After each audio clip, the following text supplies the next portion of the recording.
Xitoydan 44 ming so'mga qizalog'imni qo'l va oyoq izlarini bir umrga abadiy saqlab qo'yadigan ajoyib ramka zakaz qildim.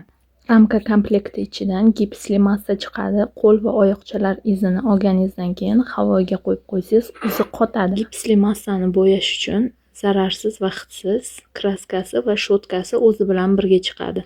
Gipsli massamiz tayyor bo'lgandan keyin ramkani asos qismiga yopishtirib olamiz. Tug'ilganlik sanasi, tug'ilganlik vaqti, bo'yi, kilogrammini yozish uchun o'zidan bosma harflar va kleyi ham birga chiqadi. Bu ramka komplekti o'zimizda 300 ming, 350 ming so'mdan sotishyapti. Bu hali hammasi emas. Ichidan ikkita shisha bankacha chiqadi. Biriga chaqalog'imizni sochini, ikkinchisiga kindigini solib yopishtirib olamiz. Siz ham sifatli va noyob narsalarni arzon narxlarda Xitoydan zakaz qilishni o'rganmoqchi bo'lsangiz, kommentariyaga kurs so'zini yozib qoldiring.